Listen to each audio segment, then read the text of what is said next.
ndabashuhuje Imana ibahe umugisha.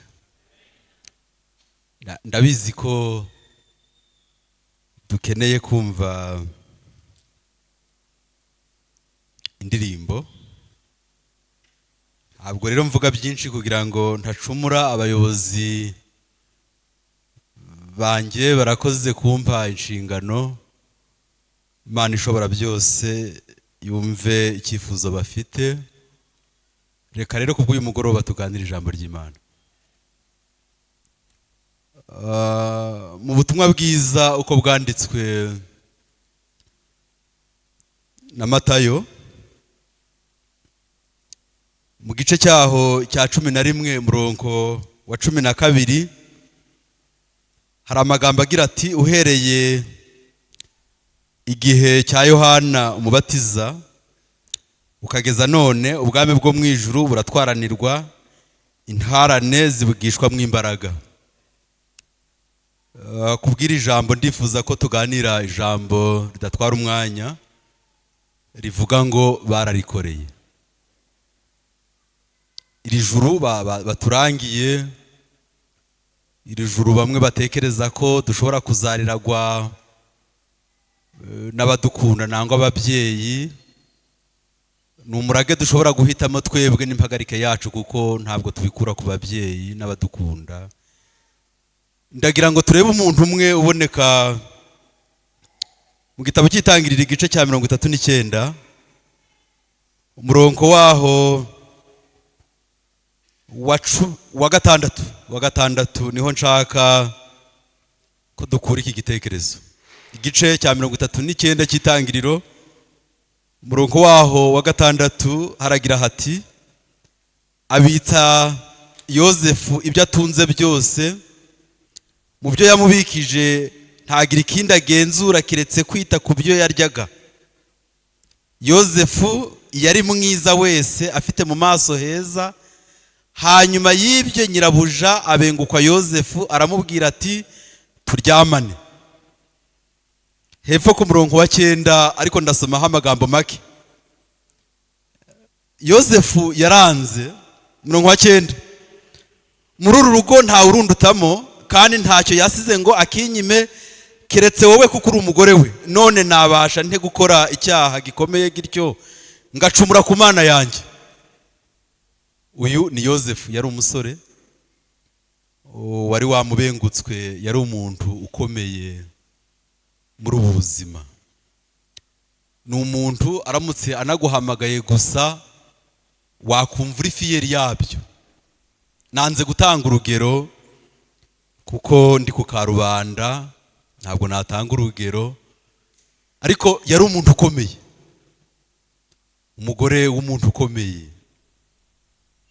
Yifuza uyu mwana Yozefu wari ufite imico myiza, ariko amahame y'idini yari muri we.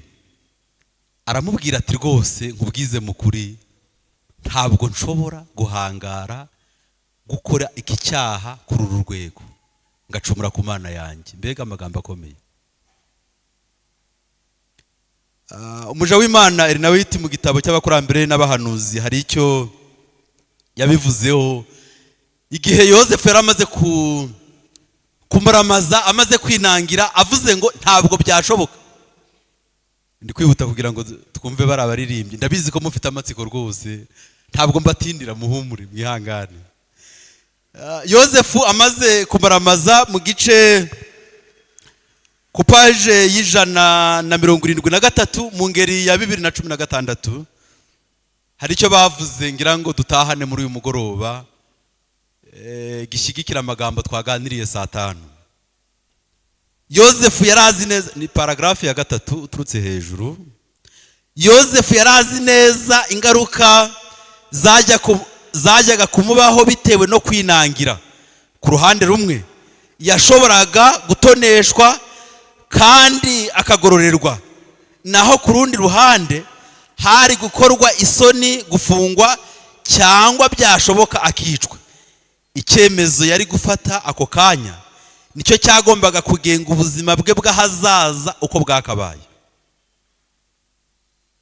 Mbese amahame y'idini yagombaga gutsinda.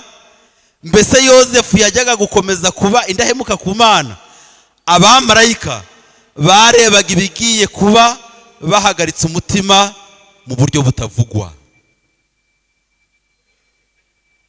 Igisubizo Yozefu yatanze cyerekana imbaraga y'ihame ry'idini.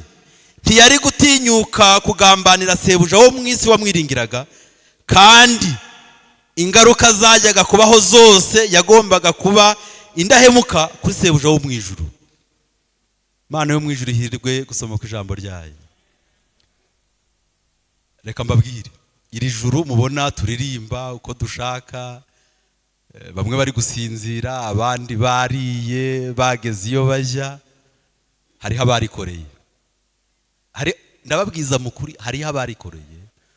Ntabwo tuzigera turiragwa ngo turihabwemo impano, ngo turihabwemo umunani.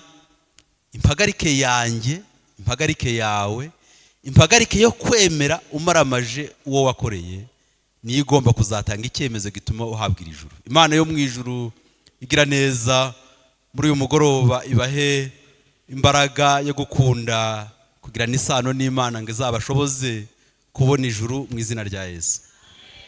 Kwiringira TV, ubutumwa bwiza kuri benshi, gukizwa kwa benshi. Matayo 24:14.